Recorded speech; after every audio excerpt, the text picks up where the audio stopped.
Hello बच्चों, मैं आपकी सोशल साइंस के एजुकेटर निहारिका और आज हम एक नया लेक्चर लेके आए हैं। एक शॉर्ट में पूरा चैप्टर कंप्लीट करेंगे और आज का टॉपिक है Nazism and the rise of Hitler. Very nice topic, very nice chapter. और बहुत लोग ना इतने इंटरेस्टेड होते हैं ना इस चैप्टर को पढ़ने के लिए कि भाई हिटलर कितना फेमस था ना, बहुत अत्याचारों के लिए फेमस था। तो हिटलर भैया, हिटलर कैसे बना और कैसे क्या हुआ सब देखेंगे हम। बड़ा मजा आएगा इस चैप्टर में, ठीक है। तो बिना टाइम वेस्ट के स्टार्ट करते हैं, ठीक है। तो भाई world war, first world war हमें पता है भाई स्टार्ट हुआ कब से कब तक, 1914 से चला ये 1918 तक, ठीक है। 1914 से 1918 तक चला फर्स्ट वर्ल्ड वॉर। और दो लोगों के बीच में, मतलब दो पार्टीज के बीच में लड़ा गया था। एक थे सेंट्रल पावर्स, ठीक है, एक थे सेंट्रल पावर्स और दूसरे थे एलाइड पावर्स, ठीक है। एक थे सेंट्रल पावर्स और दूसरे थे एलाइड पावर्स। तो भाई सेंट्रल पावर्स में आते थे हमारे Germany, okay, Austria, Turkey, okay. और भाई हमारे एलाइड पावर्स में आते थे फ्रांस, ब्रिटेन, रशिया और लेटर ऑन भाई, मतलब बहुत सारी कंट्रीज जो है ना आपस में ना मिलके लड़ती थी, ठीक है। एक और चीज बता दूं, यूरोप में ना भाई एकदम एनेक्सेशन की भूख जो है ना रही है। मतलब हमको ज्यादा मिल जाए, हमको ज्यादा लैंड टेरिटरी मिल जाए, हमको ये भी मिल जाए, हमको वो भी मिल जाए। आपस में टेंशन क्रिएट होती थी तो आपस में लड़ लेते थे ये, ठीक है। तो फर्स्ट वर्ल्ड वॉर हुआ 1914 से 1918 के बीच में। और ये दो जो हैं ये इन लोगों के बीच में हुआ, ठीक है। तो सेंट्रल पावर्स में भैया थे जर्मनी, ऑस्ट्रिया और टर्की, और एलाइड पावर्स में थे फ्रांस, ब्रिटेन और रशिया। और सेंट्रल पावर्स जो है ये हार गई थी, इन्होंने हार, ये हार हासिल की, ठीक है। हार मतलब नेकलेस नहीं, दे लूज, ओके। ये हार गए थे और एलाइड पावर्स जीत गए थे, ठीक है भाई। अब सेकेंड वर्ल्ड वॉर देखते हैं हम। सेकेंड वर्ल्ड वॉर होता है 1939 से 1945 में, और ये हुआ एक्सिस पावर्स और एलाइ पावर्स के बीच में। यही जो सेंट्रल पावर्स थी ना, ये यही इसमें से जर्मनी था, ये सेंट्रल पावर में भी था। अभी यहाँ पे हो गया एक्सिस पावर, ठीक है। तो एक्सिस पावर में थे जर्मनी, इटली और जापान, और एलाइ पावर्स में थे फ्रांस, ब्रिटेन और रशिया और यूएसए, ठीक है। ये थे भाई। अब हम देखते हैं भाई birth of the Weimar Republic. अब हमने अभी यहां देखा था कि फर्स्ट वर्ल्ड वॉर जो है ये हार गए थे, सेंट्रल पावर्स हार गए थे, और फर्स्ट वर्ल्ड वॉर के हारने की वजह से ही कहीं ना कहीं बर्थ हुआ वीमर रिपब्लिक का। तो Germany for the first world war, ठीक है। ऑस्ट्रिया भी था उसके साथ साथ, और किसके अगेंस्ट लड़ा था? एलाइज के अगेंस्ट लड़ा था, that is France, Britain and Russia, ठीक है। तो जर्मनी ने स्टार्टिंग में तो कुछ जीता है ना, स्टार्टिंग में तो भैया उसने जीत हासिल की, और फ्रांस और बेल्जियम वगैरह जो है थोड़े बहुत ऑक्यूपाई कर लिए थे। हाउएवर ओवरऑल अगर हम देखें तो एलाइज जो थे वो जीत गए, उन्होंने जर्मनी को डिफीट किया, सेंट्रल पावर्स को डिफीट कर दिया था 1918 में। और तो और जर्मनी को तो वो ठहराया गया दोषी कि जर्मनी तुम जो हो ना, तुम ज्यादा ही लड़ंके हो, तुमने ही ये लड़ाई स्टार्ट की है, तुम्हारी वजह से लड़ाई हुई है। तो जर्मनी को ज्यादा कहते हैं ना दोषी ठहरा दिया था इन लोगों ने। तो जर्मनी की जब डिफीट हुई वर्ल्ड वॉर 1 के बाद, और भाई क्या किया? एब्डिकेशन, भैया एम्परर को एब्डिकेट कर लिया, हटा दिया वहां से उसको, ठीक है। एम्परर को वहां से हटा ही दिया, और एक नेशनल, एक कहते हैं ना, एक फोर्स जो उनके ऊपर डाल दी गई कि वहां पे एक नेशनल असेंबली काम करेगी। लोगों को नहीं चाहिए थी, है ना, they didn't want that, but उन लोगों के ऊपर जबरदस्ती थोप दी गई। एक नेशनल असेंबली की मीटिंग रखी गई वीमर में, ओके।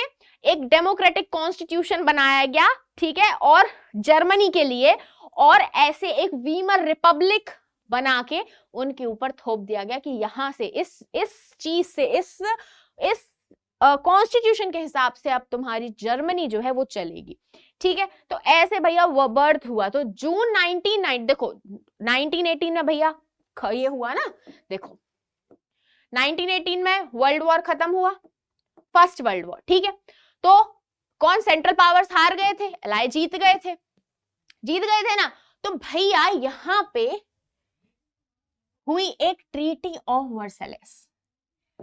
अब मैं आपको बता दूं ये जो ट्रीटी क्या था भैया, समझौता कह लो, है ना, एक कॉन्ट्रैक्ट होता था। जो ट्रीटी होती थी ना, एक काइंड ऑफ एक कॉन्ट्रैक्ट होता था, ये काइंड ऑफ कॉन्ट्रैक्ट होता था ये। ओके जो एक ट्रीटी थी, ये काइंड ऑफ एक कॉन्ट्रैक्ट होता था, एक कहते ना एक पोथा सा होता था, खूब सारे उसमें लिखे रहते थे क्लॉज या फिर बहुत कुछ लिखा रहता था, शर्तें लिखी रहती थी और उसको साइन करना पड़ता था।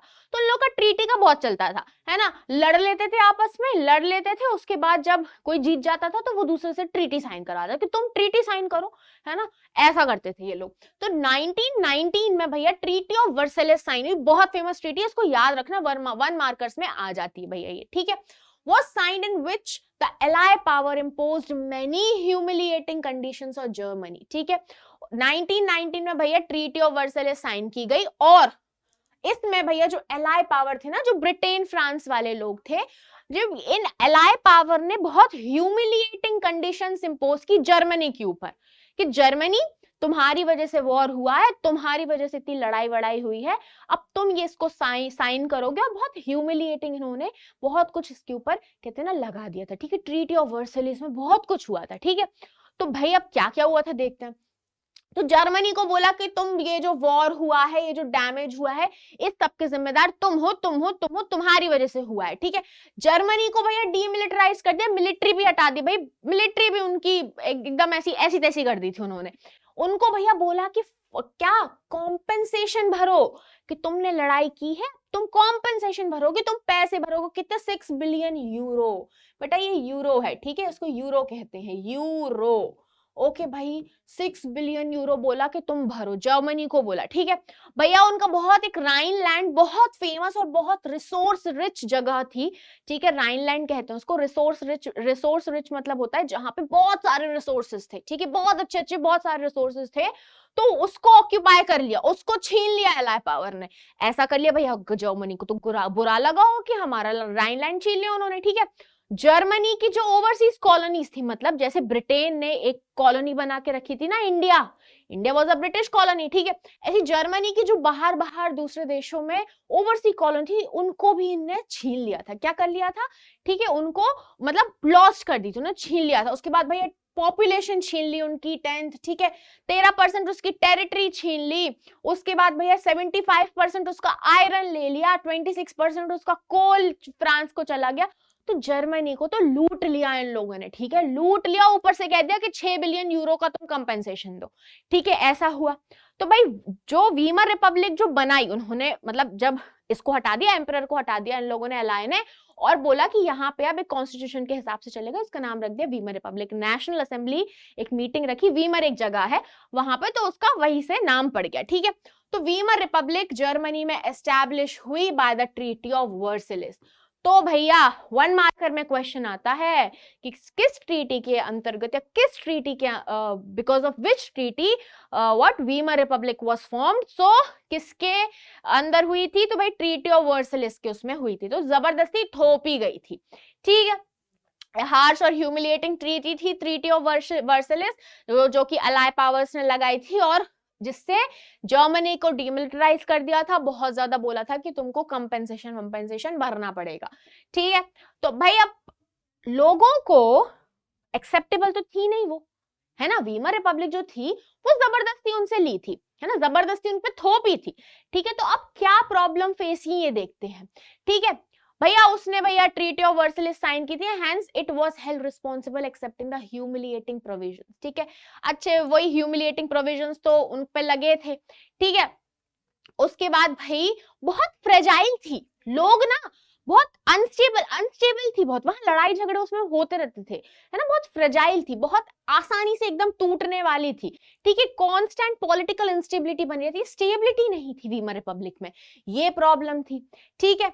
अब भाई ग्रेट इकोनॉमिक डिप्रेशन आया, ये आया भाई 1929 to 32, ठीक है।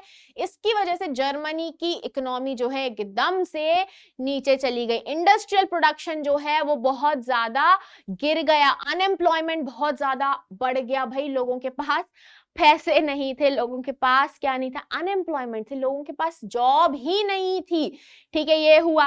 Weimar Republic had to face the revolutionary uprising of Spartacist League. भाई अब यहाँ पे राइज होती है, स्पार्टसिस्ट लीग बन के आई और वीमर रिपब्लिक ने इससे लड़ाई की, मतलब इनको सामना करना पड़ा इसका, ठीक है। विद चेंजिंग सिचुएशन इन 1923, देखो क्या हुआ, अब वही लोगों के पास भाई उनका जो वो था, इकोनॉमी नहीं, उनके पास पैसा नहीं है, कुछ भी नहीं था, है ना। और क्या हुआ, तो उसका 1923 में उसने क्या किया, बहुत ज्यादा पेपर करेंसी निकाल ली, ठीक है, बहुत ज्यादा अपनी जर्मनी ने अपनी पेपर करेंसी निकाल दी और इतना ज्यादा सर्कुलेशन हो गया मार्केट में, तो जो वैल्यू थी जर्मन करेंसी की वो गिर गई। मतलब लोग वाग ना ब्रेड खरीदने जा रहे हैं तो भर भर के पैसे लेके जाते थे 1 किलो चावल या एक थोड़ी सी ब्रेड खरीदने के लिए, इतनी ज्यादा जो है उसकी प्राइस गिर चुकी थी, ठीक है। और भाई हाइपर इन्फ्लेशन आ गया, जब भाई मार्केट में बहुत ज्यादा मनी सर्कुलेट हो जाता है तो हाइपर इन्फ्लेशन हो जाता है, ठीक है। अब इफेक्ट्स ऑफ वार पढ़ेंगे हम, ठीक है।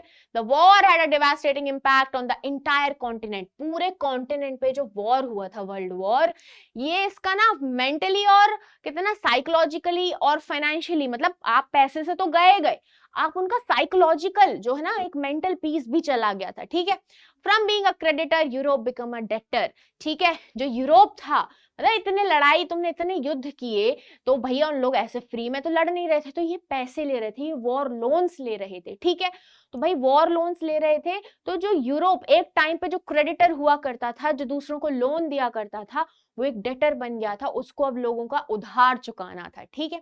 The supporters of the Weimar Republic were criticised and became easy targets of attack in the conservative nationalist circles. जो लोग सपोर्ट करते थे वीमर रिपब्लिक को, उनको क्रिटिसाइज किया जाता था, उनको बुरा बोला जाता था और इजीली उनको टारगेट किया जाता था, ठीक है।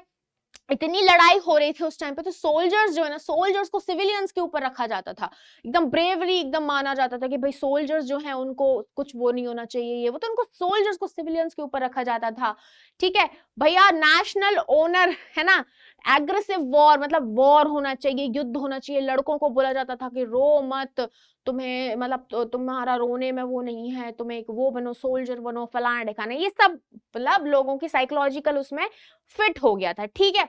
ओके भाई, पॉलिटिकल रैडिकलिज्म एंड इकोनॉमिक क्राइसिस देखेंगे हम। The birth of Weimar Republic coincided with the uprising of the Spartacist League on the pattern of Bolshevik Revolution in Russia। देखो बोल्शेविक रशिया में जो रिवॉल्यूशन हुआ था, बोल्शेविक रिवॉल्यूशन हुआ था जो रशिया में, जर्मनी के लोग वही सोच रहे थे कि स्पार्टसिस्ट लीग जो है वही सोच रही थी कि हमें ऐसा ही सा रिवॉल्यूशन करना है, ठीक है। तो जैसे जैसे वीमर रिपब्लिक का जन्म हुआ, इसी स्पार्टसिस्ट लीग का भी जो है जन्म हुआ था, ठीक है। स्पार्टसिस्ट फाउंडेड द कम्युनिस्ट, और इन स्पार्टसिस्ट ने क्या बनाई, कम्युनिस्ट पार्टी बनाई जर्मनी की, ठीक है। इस स्पार्टसिस्ट लीग ने कम्युनिस्ट पार्टी बनाई जर्मनी की, ठीक है। पॉलिटिकल रेडिकलाइजेशन को बिल्कुल एकदम ऊंचाई पे पहुंच चुका था, ठीक है। इकोनॉमिक क्राइसिस जब हो गए थे 1923 में, एज जर्मनी रिफ्यूज टू पे द वॉर रिपेरेशन, और भाई जर्मनी भी बिल्कुल पागल हो गया था कि हमारे पास कुछ नहीं है, ऊपर तो तुम हमसे भैया वॉर का तुम पैसा मांग रहे हो, हम नहीं देंगे। तो उसने रिपेरेशन, मतलब उसने जो भरपाई उसको करनी थी उसको पे करने से मना कर दिया। फ्रांस ने क्या किया भैया, उसका लीडिंग जो इंडस्ट्रियल एरिया था रुर, उसको ऑक्यूपाई कर लिया, ठीक है। जर्मनी ने फिर क्या किया भाई, अभी बताया मैंने कि रेकलेसली प्रिंट की करेंसी, है ना, रेकलेसली बहुत ज्यादा करेंसी प्रिंट की, और उसकी वजह से जर्मन की जो कहते हैं ना एक मार्क होता है, जो जर्मन करेंसी थी जो एकदम कोलैप्स हो गई, उसका जो प्राइस था वो एकदम गिर गया और हाइपर इन्फ्लेशन आ गया, चीजों की जो प्राइस थी वो बहुत ज्यादा बढ़ गई थी, ठीक है। तो 1924 से 1928 में कुछ स्टेबिलिटी दिखाई देती है, बट ये कहते हैं कि सैंड पे बनी हुई थी, रेत पे बनी हुई स्टेबिलिटी थी जो जल्दी ढह गई, ठीक है। 1924 में एक डेविस प्लान आया था अमेरिकन के द्वारा, ठीक है। ये डेविस प्लान आया था अमेरिका में, तो जर्मनी उसकी वजह से जो है फाइनेंशियल इंस्टेबिलिटी से बाहर आई। मतलब अमेरिका क्या करता था, लोन देता था, ठीक है, छोटे छोटे लोन्स देता था, तो जर्मनी जो है वो लोन ले रही थी, ठीक है। तो अमेरिका लोन दे रहा था, छोटे छोटे लोन्स दे रहा था, और जर्मनी लोन ले रही थी और उससे अपना खर्चा चला रही थी, ठीक है। और जर्मनी जो है वो टोटली यूएसए पे डिपेंडेंट थी इन शॉर्ट टर्म लोन्स पे, ठीक है। इन शॉर्ट टर्म लोन्स के ऊपर ही जर्मनी की पूरी इकोनॉमी चल रही थी और यूएसए पे वो टोटली डिपेंडेंट थी, ठीक है। This support was withdrawn from the crash, ठीक है। क्या हुआ था, वॉल स्ट्रीट एक्सचेंज जो स्टॉक मार्केट है यूएसए का वो एकदम क्रैश हो गया था, उसको बहुत घाटा लगा था। उसकी वजह से भैया वो क्यों लोन देगी तुमको, जब यूएसए को खुद को भैया प्रॉब्लम है तो वो दूसरे लोगों को लोन क्यों देगी, तो उसने भैया मना कर दिया। ये जब ये लोन नहीं मिले तो जर्मनी की इकोनॉमी भी क्रैश हो गई ना, डिप्रेशन का ईयर आ गए थे। जो जर्मनी इकोनॉमी हिट बैडली, बहुत गंदी तरीके से उसकी पिटाई हो गई, ठीक है। और जो मिडिल क्लास और जो वर्किंग पॉपुलेशन थी वो ऐसे हो गए कि अब क्या होगा भाई, अब क्या होगा, एकदम कहते हैं दहशत सी फैल गई थी कि क्या हो गया, अब क्या होगा भाई, इकोनॉमी का क्या होगा, ऐसा हो गया है, ठीक है। ये चीज हो गया था। ओके, अब भाई वीमर रिपब्लिक के कुछ बुरे बुरे बुरे भैया डिफेक्ट्स भी थे, ठीक है।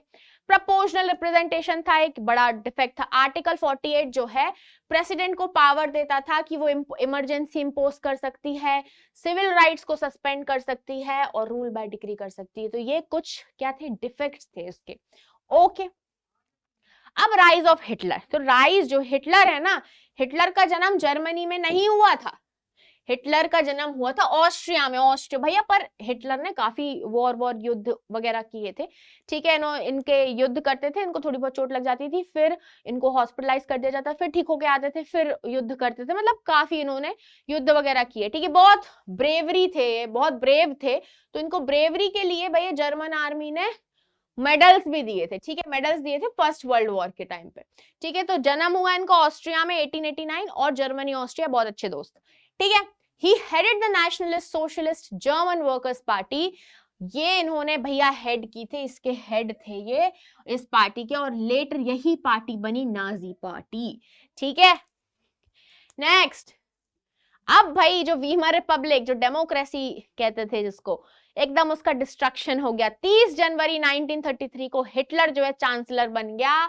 28 फरवरी 1933 को हिटलर ने पूरी जो सिविक राइट्स थी उनको सस्पेंड कर दिया, जैसे फ्रीडम ऑफ स्पीच, आप कुछ भी बोल नहीं सकते, फ्रीली कुछ भी बोल नहीं सकते, प्रेस, असेंबली, ये सब मतलब सब बंद कर दिए। सिविक राइट्स उसने सस्पेंड कर दिए थे बाय द फायर डिक्री। अभी हमने देखा था ना, ये एक प्रेसिडेंट जो है उसके पास ये पावर्स थी कि ये कर सकता है, तो मिसयूज किया भैया, ठीक है। सब कुछ जो है उसने सस्पेंड कर दिया था, सिविक राइट्स हटा दिए थे लोगों के, ठीक है। बाय थ्रू किससे, through the fire decree. Okay, On 3 March 1933, the famous Enabling Act was passed. Very famous, बहुत अच्छा भैया। ऐसा बोला जाता है कि ये बहुत कुछ अच्छा करेगा, कुछ बदलाव करेगा, बट सब झांसा है, ठीक है। ऐसा कुछ नहीं किया, सब झांसा है ये।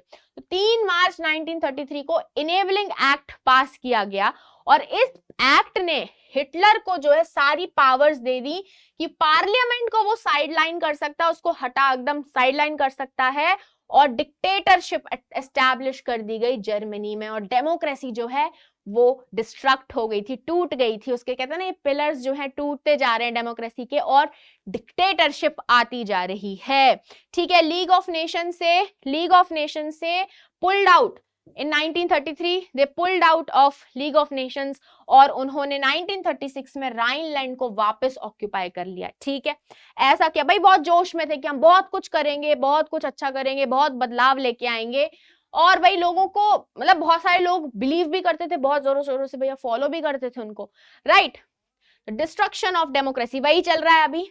ऑस्ट्रिया और जर्मनी को इंटीग्रेट कर दिया गया 1938 में, मिला दिया गया, और एक स्लोगन बहुत फेमस हुआ, one people one empire and one leader. इस स्लोगन के अंतर्गत ऑस्ट्रिया और जर्मनी को इंटीग्रेट कर दिया, ठीक है। पोलैंड को इन्वेड किया इन्होंने सितंबर 1939 में, और यहां से सेकेंड वर्ल्ड वॉर स्टार्ट हुआ, ठीक है। तो फिर से जो जर्मनी है वो कूद गया वर्ल्ड वॉर में, तो यहां से उन्होंने सेकेंड वर्ल्ड वॉर स्टार्ट कर लिया। सितंबर 1940 को एक ट्राइपार्टाइट पैक्ट जो है साइन किया गया जर्मनी, इटली और जापान के बीच में, और इनको बोला गया एक्सिस पावर्स। तो यहां से निकल गया एक्सिस पावर्स, एक ट्राइपार्टाइट एक्ट, 3 पार्टीज के बीच में ये साइन हुआ, that is Germany, Italy and Japan, और इनको कहा गया एक्सिस पावर्स, ठीक है। तो स्टार्ट होता है भैया second world war. Ally power कौन कौन थे? फ्रांस थी, ब्रिटेन थी, यूएसए, सोवियत यूनियन, ये सब एलाय पावर थे, ठीक है। ये सब भैया लड़ रहे थे। सोवियत यूनियन को उन्होंने अटैक किया जून 1941 में, और सेकेंड मतलब लड़ाई वगैरह चलती रही, बहुत कुछ हुआ। फाइनली सेकेंड वर्ल्ड वॉर खत्म हुआ 1945 में, और एलाय पावर थे जो वो फिर से वॉर जीत गए, ठीक है। अब हम देखेंगे भाई नाजी का वर्ल्ड व्यू, ठीक है। नाजी जो हिटलर था ना, उसको क्या मतलब वो कैसा व्यू था, नाजीज को बहुत ज्यादा वो कहता ना, एकदम कहता था they are the real blood, ऐसे बोलते थे। तो क्या वर्ल्ड व्यू था उनका?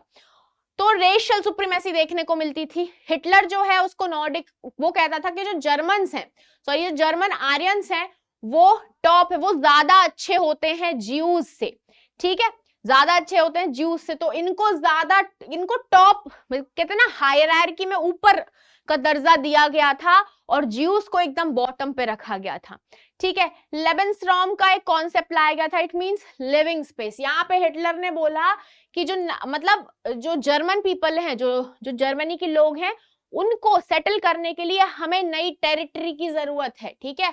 क्या हमें नई टेरिटरी की जरूरत है, हमें नई टेरिटरी को एक्वायर करना पड़ेगा ताकि हम ये जर्मन लोगों को सेटल कर सके, ठीक है। उसके बाद the Nazis believed in the strong leadership, ठीक है भैया, स्ट्रॉन्ग लीडरशिप में बिलीव करते थे कि भैया स्ट्रॉन्ग लीडर होने चाहिए, ठीक है। और उन्होंने खुद को एक देर फॉर हेयर करके एक वो दे दिया था टाइटल, जिसका मतलब था द लीडर, ठीक है। खुद को ऐसे देर फॉर हेयर करके उन्होंने एक टाइटल दे दिया था। स्लोगन जैसे Adolf Hitler is Germany and Germany is Adolf Hitler, ये बहुत कॉमन था, लोग बाग भाई बहुत बोलते थे, है ना। डिक्टेटर था भैया, कुछ भी करता था। National socialism, the Nazis criticised both, और नाजीज जो थे क्या फॉलो कर रहा था हिटलर? ये भैया कैपिटलिज्म को भी क्रिटिसाइज करता था और सोशलिज्म को भी क्रिटिसाइज करता था। इसने नया टाइप का कुछ लेके आया, नेशनल सोशलिज्म, ठीक है। ये नया टाइप का कुछ लेके आया था कॉन्सेप्ट। अब यूथ भैया बोलता था यूथ कैसी होनी चाहिए नाजी जर्मनी में, तो हिटलर बोलता था कि strong Nazi society should be established and could be established only by teaching children Nazi ideology।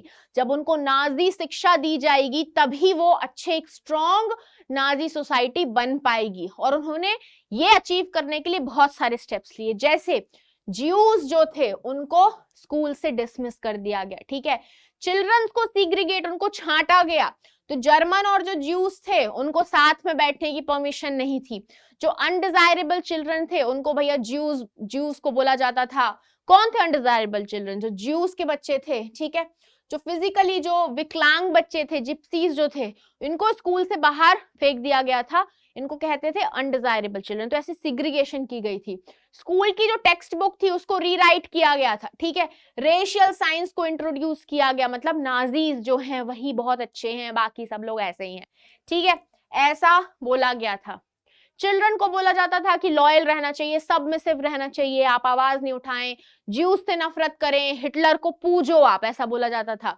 Youth organisations बनाई गई थी कि वो मतलब वो ही रिस्पॉन्सिबल है, उनको एजुकेट करना है जर्मन यूथ को।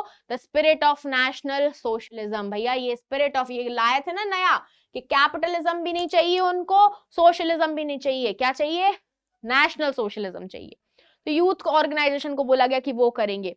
और आफ्टर अ पीरियड एक कहते ना अच्छी खासी फिजिकल ट्रेनिंग दी जाती थी, आइडियोलॉजिकल ट्रेनिंग दी जाती थी, और उसके बाद उनको लेबर सर्विस ज्वाइन करना पड़ता था।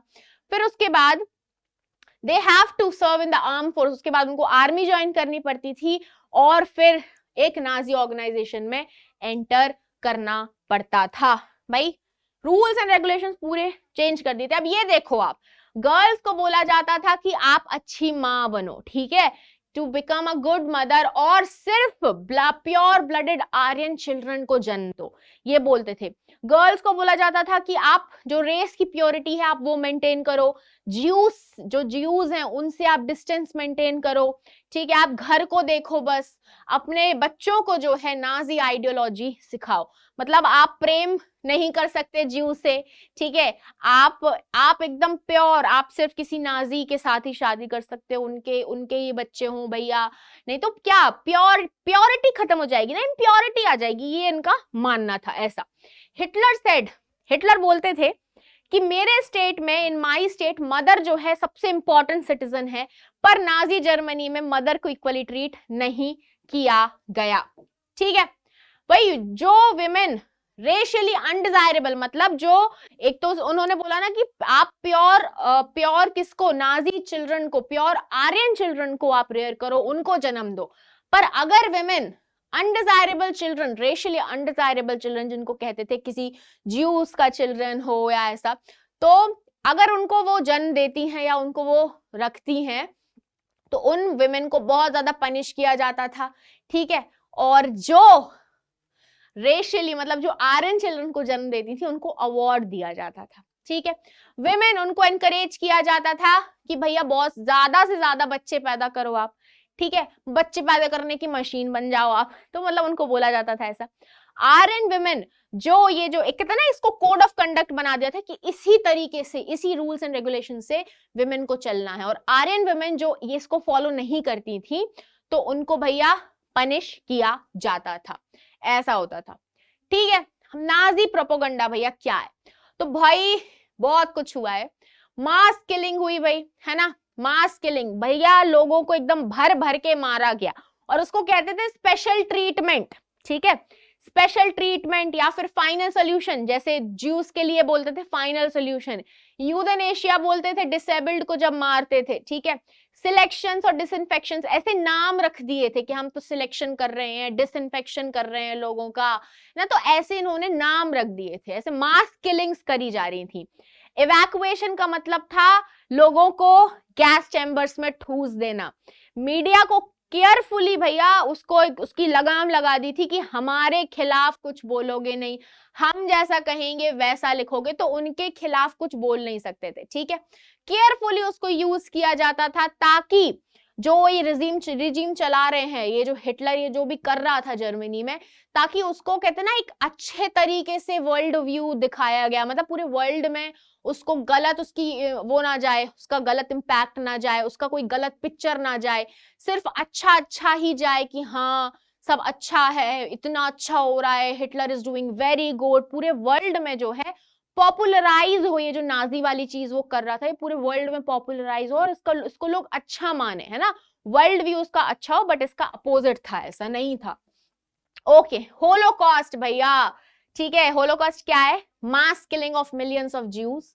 ठीक है, जो नाजी लोग जो हैं ज्यू को भर भर के मास में खूब सारे लोगों को इकट्ठा मार देते थे, इसको हम होलोकॉस्ट कहते हैं। ज्यूज को क्या किया जाता था, गैस चेम्बर्स, एक बहुत छोटा सा कमरा रहता था, ठीक है, उसमें बहुत सारे मतलब कैपेसिटी से ज्यादा लोगों को ठूस दिया जाता था और गैस चला दी जाती थी, पॉइजनस गैसेस डिफरेंट डिफरेंट रहती थी। और आप देखना गूगल पे इमेजेस सर्च करना और आप पढ़ना इसके बारे में, you will be seriously, you will be in shock literally. आप देखोगे भाई लोगों कैसे कहते ना, कपड़े एकदम ढेर लगा हुआ है, लोगों का जूतों का ढेर लगा हुआ है, इतने लोगों को मार दिया जाता था यार, मार दिया जाता, खट्टा ऐसी गड्ढे में डाल के ऐसी जला दिया जाता था। काफी आप पढ़ना, you will get to know about things, Google पे आप पढ़ना, तो ऐसा होता था। ठीक है, तो लोग जो ज्यूस को थे उनको गैस चैम्बर्स में भर दिया जाता था, रूम्स में जिनमें कैपेसिटी से ज्यादा उनको भर दिया जाता था, गैस ऑन कर दी जाती थी और उसकी वजह से बहुत सारे लोग जो हैं मर जाते थे, तो वो मास किलिंग कहते थे उसको। वो दे यूज्ड, कहते थे ना डिसइंफेक्शन कर रहे हैं और स्पेशल ट्रीटमेंट दे रहे हैं, क्या क्या भाई, दैट वाज वेरी इनह्यूमन यार, anyone cannot even think about it. और इसके बाद ऐसा भी हुआ, जो हिटलर हैं उन्होंने कहते ना खुद को ही फिर खुद की जान ले ली थी, और इवन हिटलर के साथ जो लोग काम करते थे तो उन्होंने भी खुद की ही जान ली है, मोस्टली लोगों ने कि भाई खुद से ही मर जाओ कि सामने वाला, क्योंकि लोग एक्शंस ले रहे थे फिर जो उन्होंने किया था, तो ऐसा सब कुछ हुआ था। ठीक है, this was the whole lecture, पूरा हमने चैप्टर कंप्लीट कर लिया। ठीक है, तो इस लेक्चर के या किसी भी लेक्चर के आपको नोट्स डाउनलोड करना है वो आप कर सकते हो हमारे स्कोर प्लस ऐप से और हमारे टेलीग्राम चैनल से। ठीक है, तो फिर मिलते हैं नेक्स्ट लेक्चर में, बाय बाय बच्चों।